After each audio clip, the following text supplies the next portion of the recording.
This morning's Dharma talk titled Perception Plus.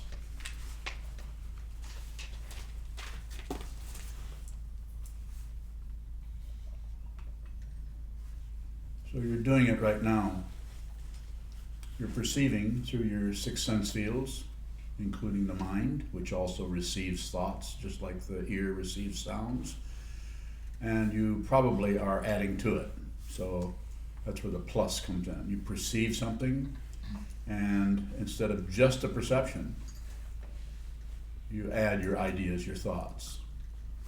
I like, I don't like, I like it, I don't like that. That sucks. This is good. I need more of that. I need less of this. And that will migrate out into your life about what you reach for, what you push away from. Your whole life can be just about grasping stuff. I see it, I want it. Rather than I see it, I just see it. And not necessarily, you could say it this way, caving into what is commonly referred to as desire. That being said, it doesn't seem to be possible to go into just the desire itself and just turn it off. Pardon my sniffing.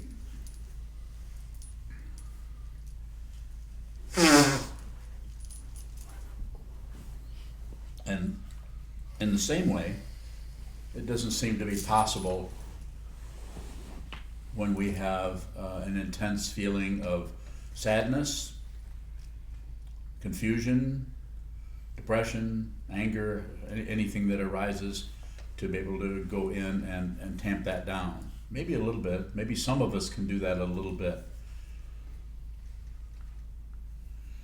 Sometimes we get very desperate to have control of what's happening in our mind, and so we reach out for help. We go to, sometimes people come to a meditation teacher. Sometimes they go to a therapist, to a psychologist, someone with credentials. Sometimes they just go to a friend. Sometimes our friend hands us something and says, well, this works for me. Sound familiar? Try a little of this. They might not have that voice. Try a little of this. That'll be $50.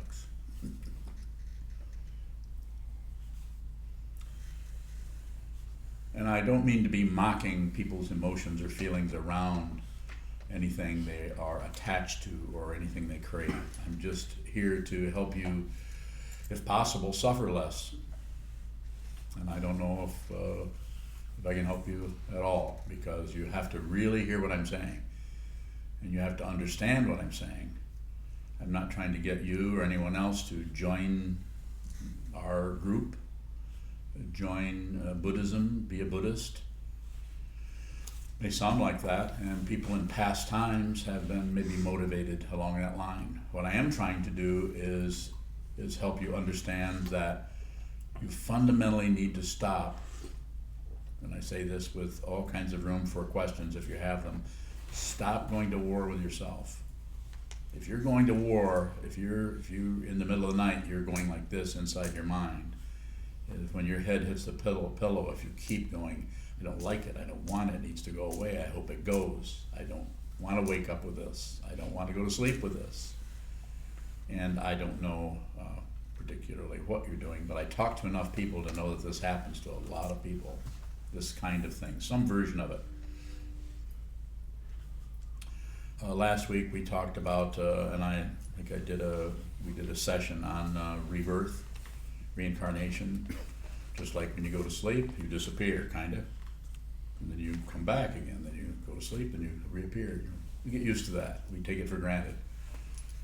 We don't really realize that when you go to sleep, that's like death. And then you come back because the body's still here. But who knows what the consciousness does? When I say who knows, that's not a question.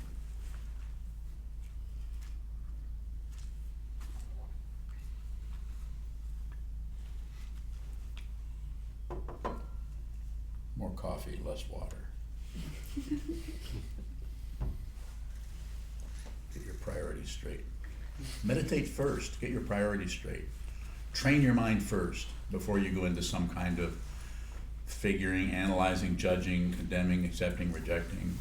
Just like the meditation instruction this morning was meant to help you see what your mind is actually doing.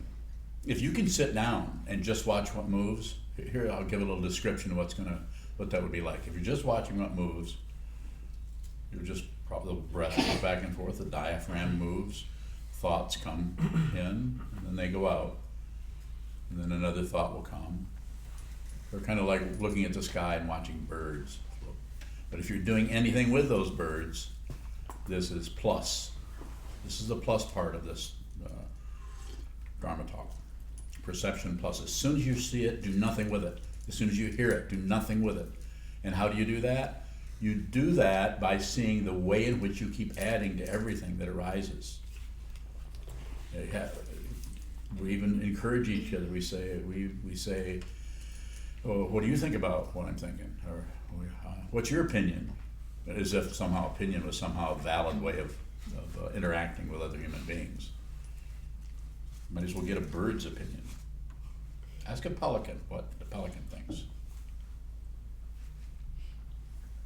We have so much pride about being human beings.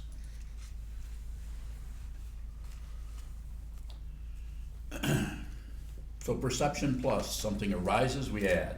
I don't like that.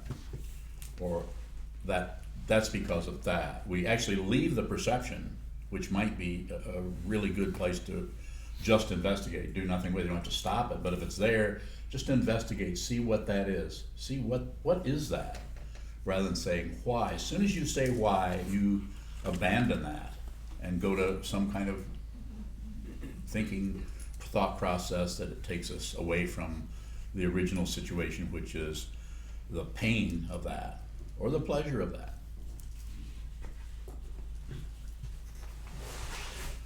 So I'm sitting up here, I feel kind of useless actually. Quite often I feel that way because I meet so many people who are having so much difficulty with their minds, and how do I work with this? How do I live? What do I do? I have people asking me questions about this feeling or that feeling, and this is what has caused me to go back into and work with people's consciousnesses in a deeper way.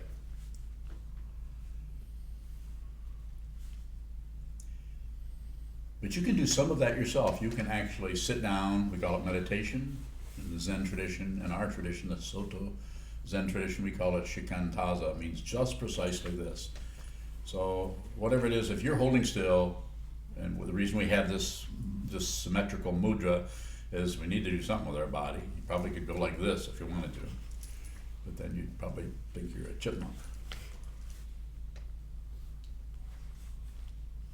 You got a few smiles, but that's about it.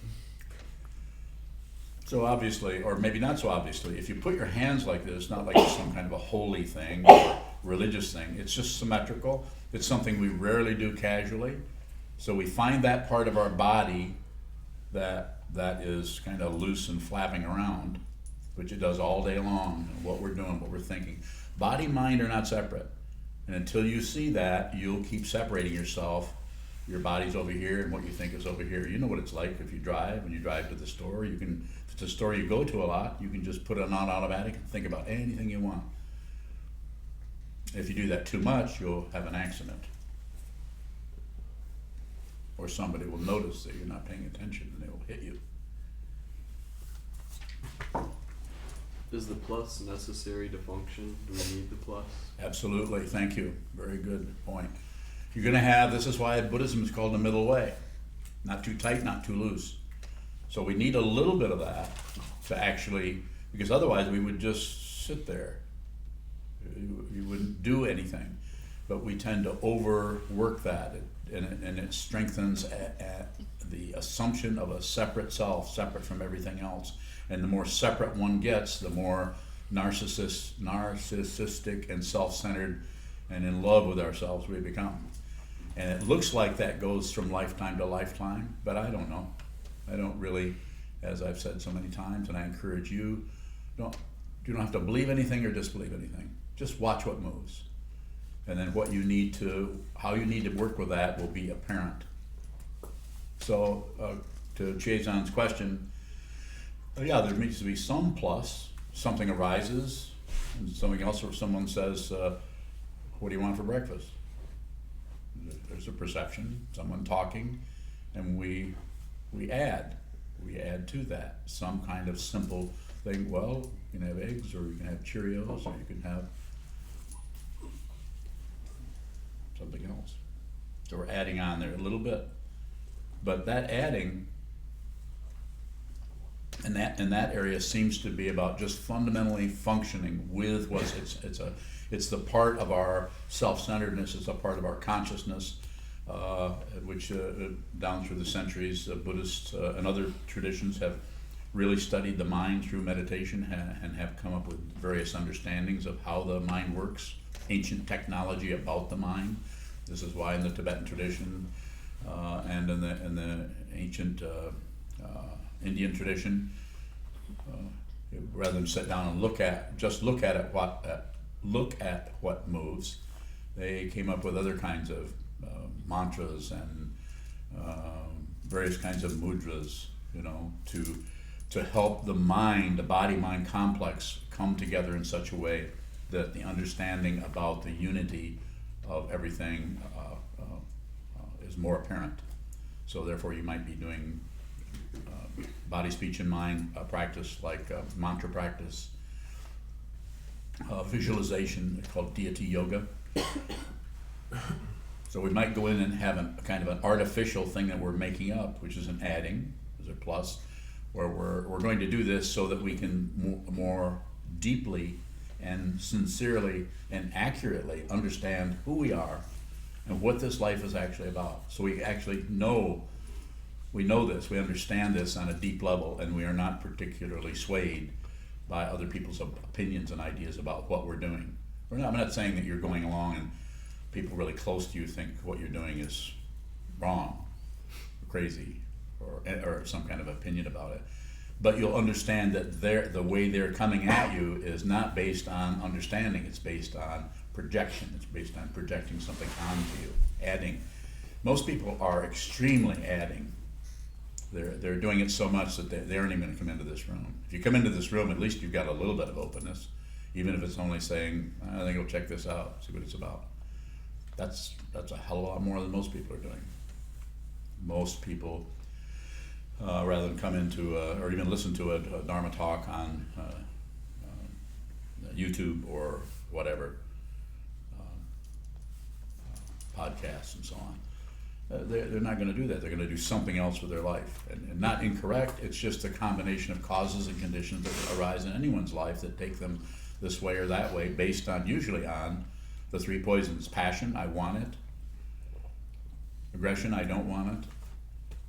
And ignorance is, I don't care about it. It doesn't concern me. I have other things to do.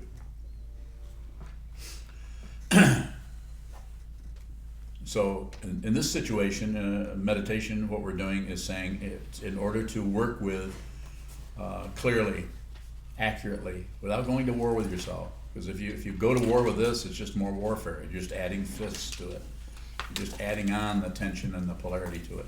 You aren't going to be able to get rid of this unless you see how it arises. You have to see how this comes up, not why. That's a misunderstanding. Because I can tell you why. The Buddha told us, answered the first why question. Why am I suffering? Why am I upset? And the second noble truth was, because you want things to be different than they are. If things are this way, I don't like it. I want something else. I want something to change. And that creates that, what's called samsara, or the wheel of success and failure, life and death, success and failure, life and death, life and death, life and death. And because that makes us dizzy, we tend to ignore that and try to stabilize. And we try to stabilize our life. We try to have a home, a family, or whatever, or friends, or something to do. I play golf every day. And I pick on golf, but that's because I don't know anything about it. Played it twice. The other explanation of that, or the description of that, is that the downside of doing that is it's called fixation. Is as soon as you lock down, I'm not saying that's wrong. It's not about a right and wrong. It's just that if you fixate, then you've not really explored. In other words, if you're locked down with opinions, ideas, beliefs, that's probably the most uninspected aspect of the mind, is when you believe something is true, based on conjecture. Yes, sir. How do we create change skillfully and with awareness when something is hurting us? Bring the awareness to it. Look, to use the example I've used, you've heard me say this. I'm saying if something is hurting us, then don't abandon the suffering part of the actual part, the abrasiveness, the irritation, the prickliness.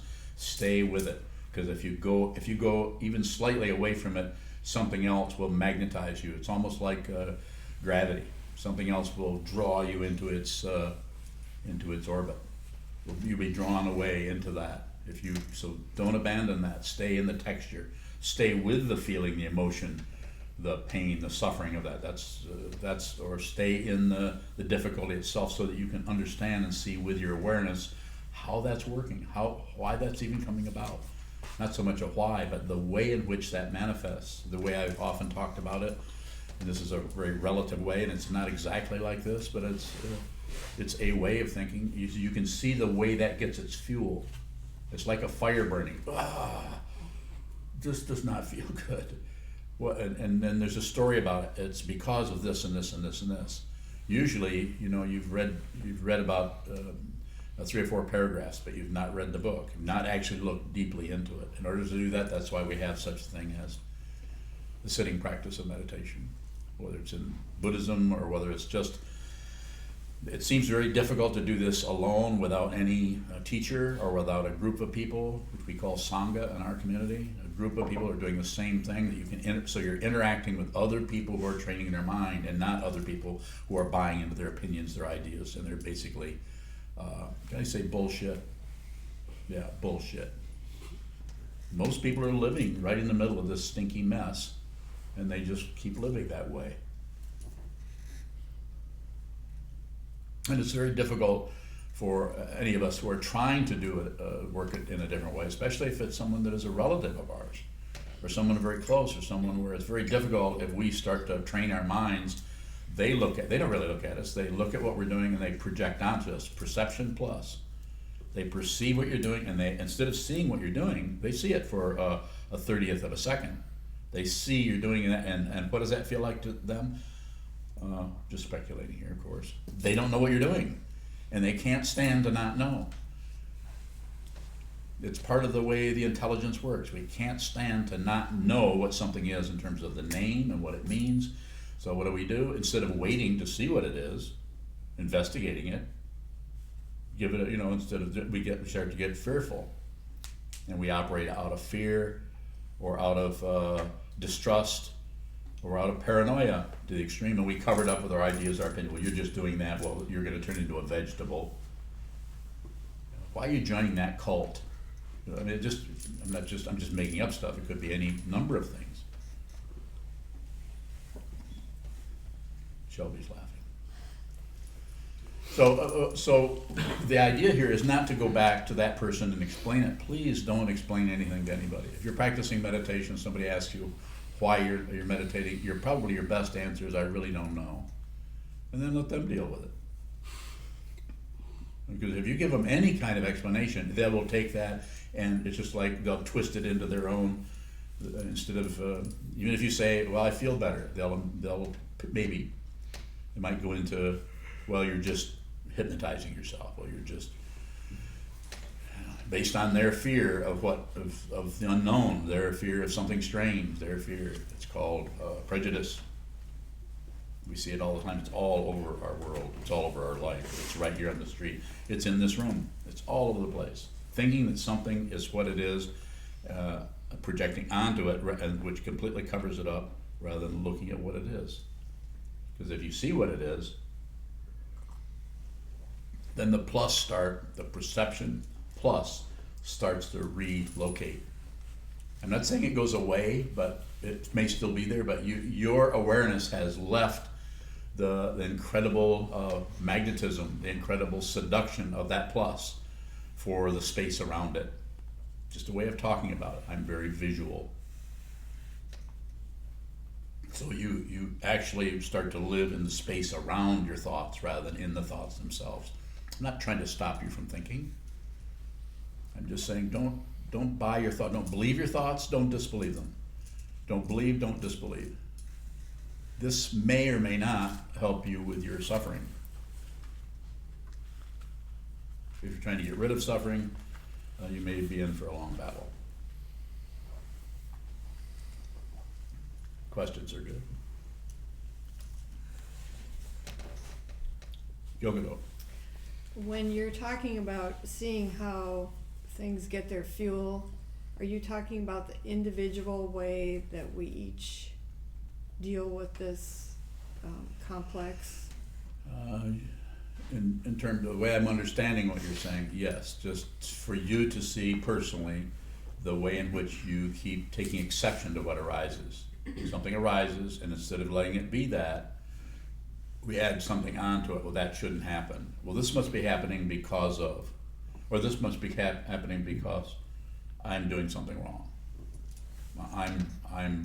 It's a very, very subtle form of egocentrism, of blaming oneself. It's very subtle, because it doesn't feel like we're being self-centered. It's very subtle, but we are. We're actually blaming this. I mean, the more obvious kind is to blame everybody else for what's happening, and the more subtle kind is to blame this person. And what's being said is, don't do anything with it. Just observe. Yes. So if we're not looking for a reason, we're looking for a how.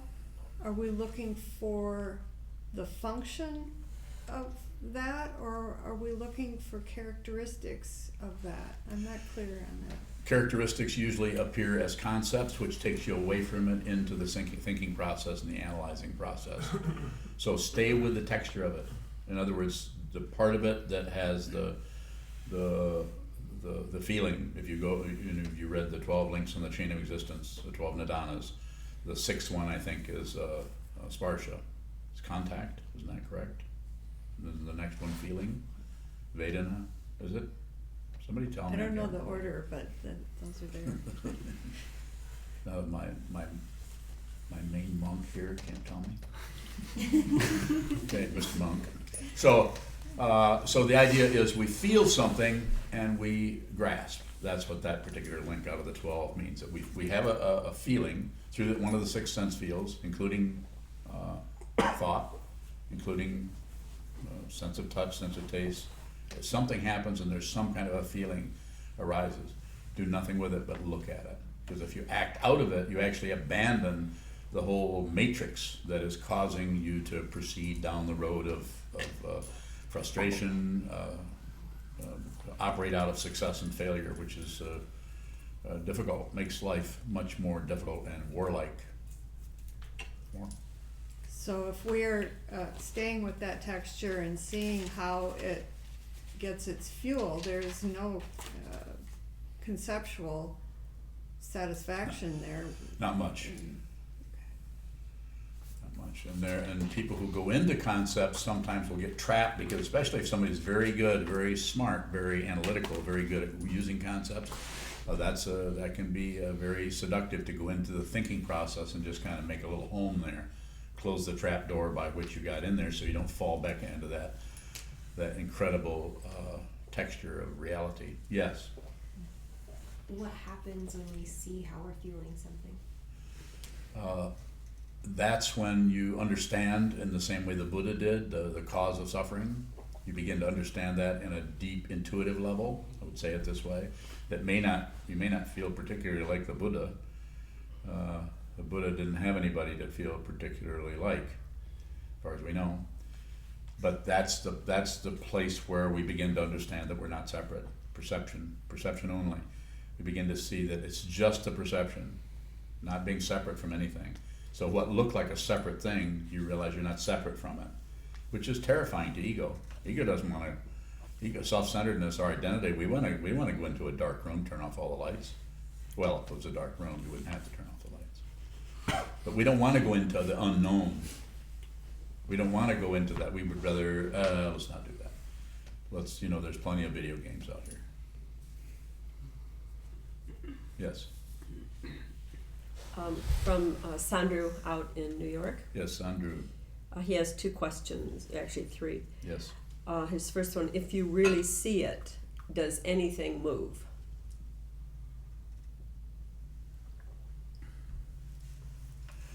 I think to address your question, I would say that the whole concept of movement starts to shift somehow, and I can't, being a apparently separated guy here, person, I can't really speak for what you, Sandru, or anybody else, what kind of labyrinth you would have to go through in order to arrive at some kind of basic understanding of the truth. It may have that quality to it. I just got flashes of Pan's Labyrinth. Has anybody seen that? As soon as I said labyrinth, I thought, holy smokes. I'm gonna look and see if I have eyes in my hands. Yes.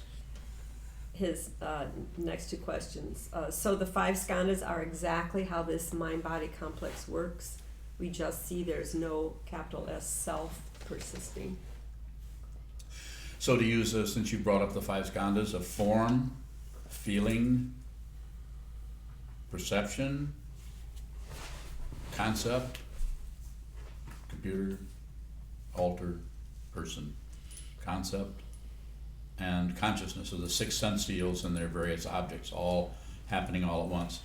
The way Trungpa Rinpoche, my teacher, Chogyam Trungpa Rinpoche, talked about this was to say that when asked something like what happens to the 5 skandhas to someone who realizes the nature of reality, realizes who this is and what this is. He said that the 5 skandhas don't necessarily go away, but the links between them, it's like something's, there's a form, a feeling, a perception, a concept, consciousness, or memory and consciousness, and that all gets together to say me and my stuff, my world, what I like, what I don't like, what I should be, what people think of me, what I think of the people, what they should be thinking about me, and on, and all the additions, all the plus that we laminate. It's like we're living on 300 or 400 feet of plywood.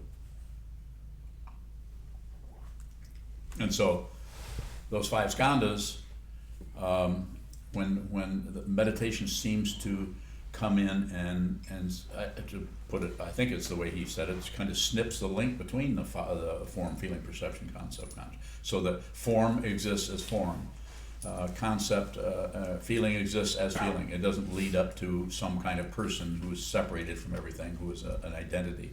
So one is just not separate.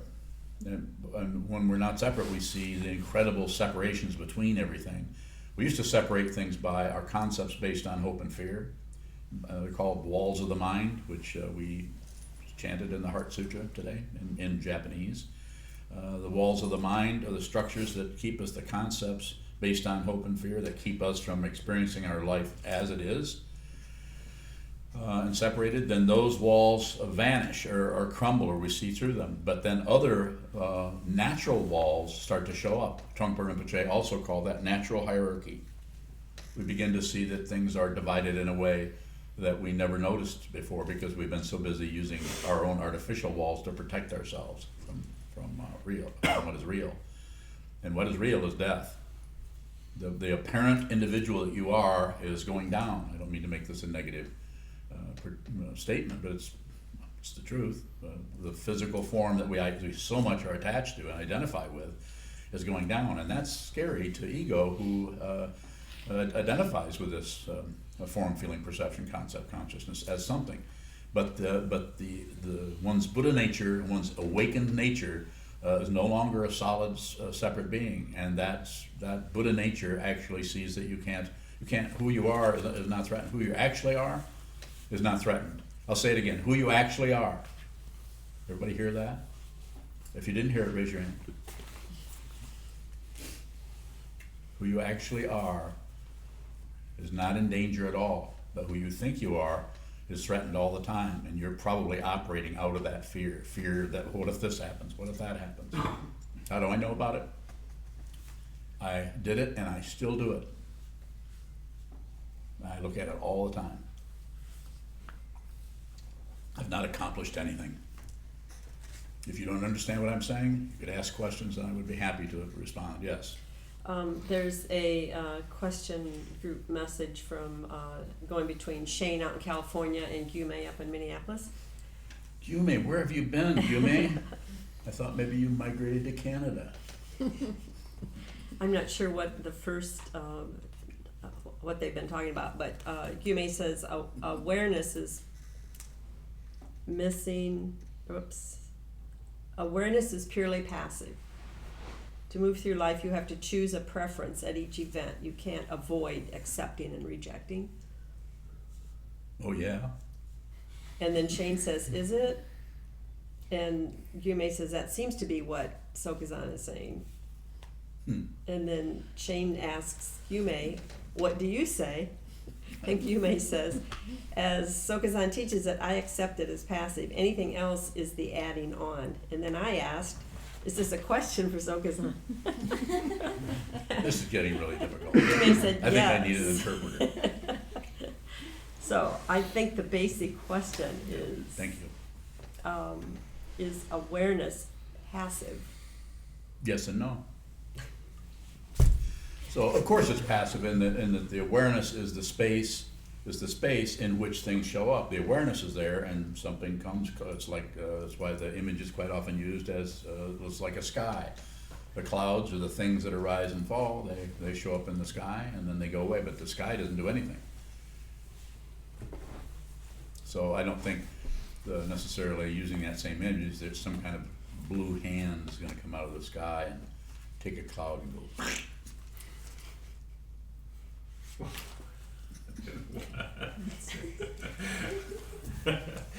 How did you get that out of there? Gotta get what out of that. What's the image? I'm not doing that again. I only make a fool of myself once. You don't get it 2 times. Okay.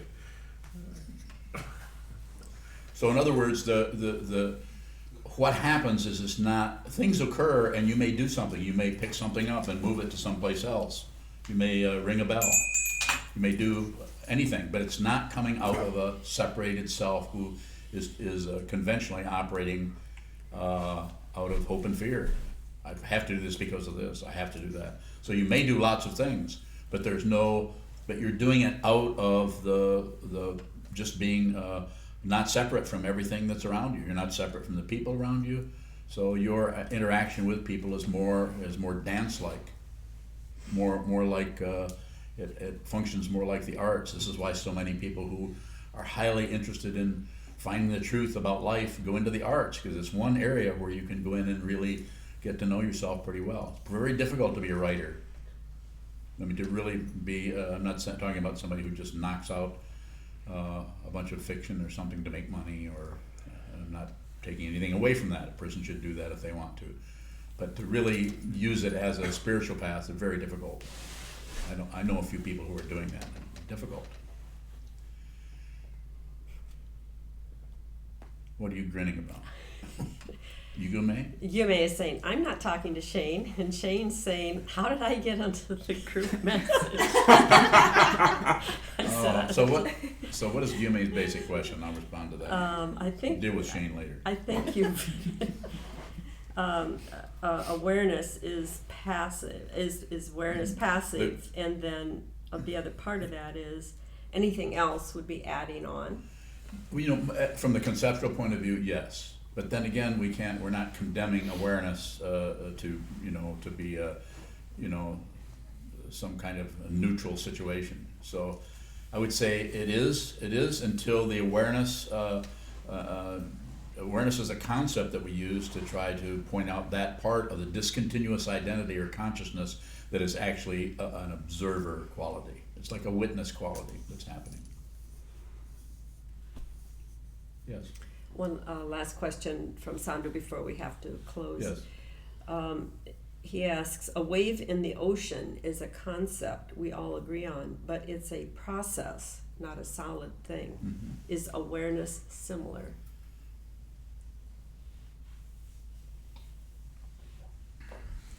I think there are similarities, but the way awareness is used is at least initially is spacious. Once the understanding of no separation or perception only has happened, then awareness is anything. It could manifest as a fish, or as clouds, or as mountains, or rocks, or human beings, or raccoons. It just manifests. It doesn't belong to anyone anymore. I wish I could respond to that in a more concise and helpful way. Thank you for the questions from here and from everyone here. And we can close, and then we're going to the daily Dharma gathering. Is that And true? then Liam from Toronto or Canada Okay. has just a comment. Wonderful talk today. Thank you. Nice to know you're there, Liam. Okay, thank you so much. So we'll dedicate the merit in the back of our chant books.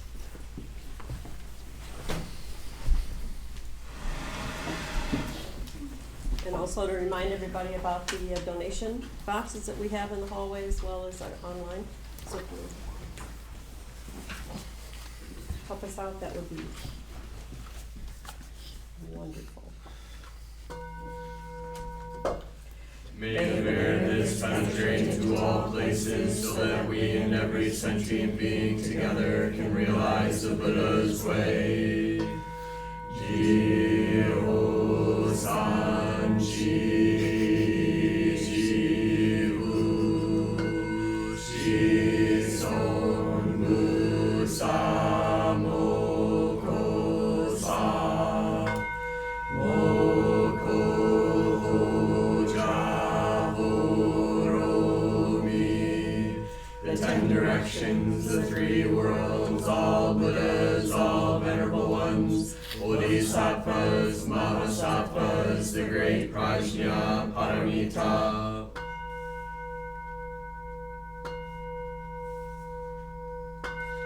O Buddhas and Bodhisattvas, the 10 directions and the 3 times, please hear us. Please come down out of the light and protect Sokukoji Buddhist Temple Monastery, our Sangha, families, friends, and visitors.